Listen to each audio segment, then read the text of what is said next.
Assalamu alaikum heɗitotoɓe tedduɓe, barka min e fottuki nder taskaram kubaruji sakiraɓe radio Kano.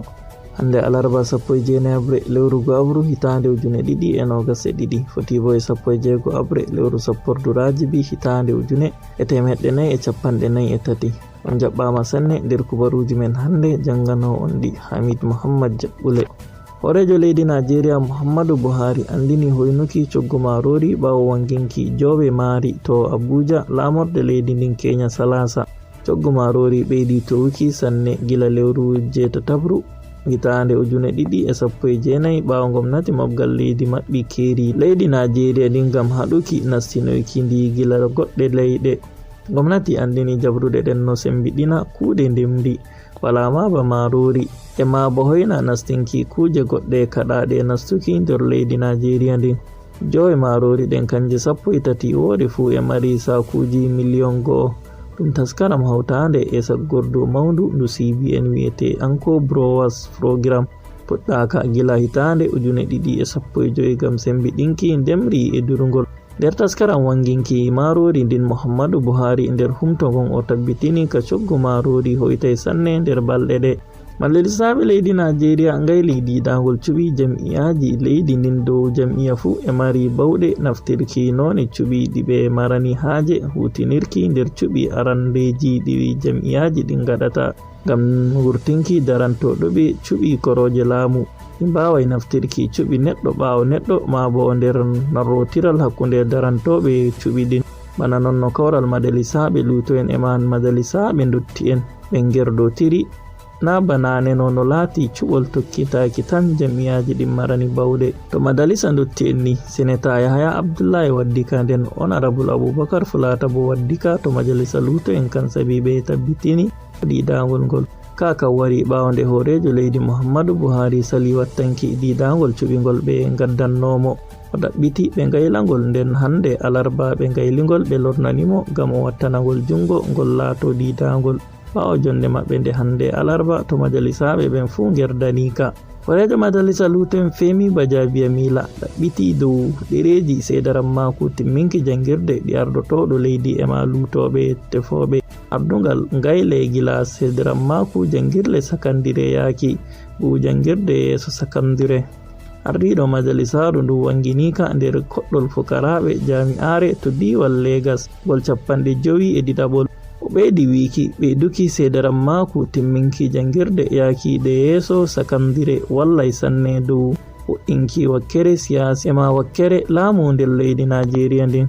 Temi on ɗawti wiki bano nonno ɗustuki duuɓi tefoɓe laamu hokki derken bawɗe tefuki laamu ardungal leydi, non ɓeyduki seedaran mako timminki jangirde ma wallay heɓuki ardiɓe anduɓe to kusiti. Balmanko en jaari kippol dow ardiɓe jam'iya APC ton to diwal Enugu ko ɓe dogginta hawrinde jam'iya kan hunde nde wangi nder hukuma pamaraka Enugu fombinari Kenya Salasa. Simtol holli balmanko en bana joweeɗiɗo kippi ardiɓe jam'iya APC ɓe hukuma pamara kan to ɓe kalki ɗiɗo nden ɓe ardini go'oto nder kalkaɓe ɓen fa e horejo derken jam'iya APC diwal ngal bo horejo jam'iya kan to hukuma pamaraka Enugu fombinari. Waddi joni ni kala ɓayi dow ɓe jaari kippol ngol, woɓɓe e tuma balmanko en IPOP jaari ngol, woɓɓe kadi e tuma siyasaɓe jeyi bonondaku ɗum. Gwamnati diwal Neja tawangal tayre cakari leydi Najeriya wangini wiki famɗi yimɓe kewtuɓe 220 bara nder balɗe 17 gila go'abre lewru go'abru warki hande 17 maru bo kippe kewtuɗe 30 jara nder balɗe ɗen.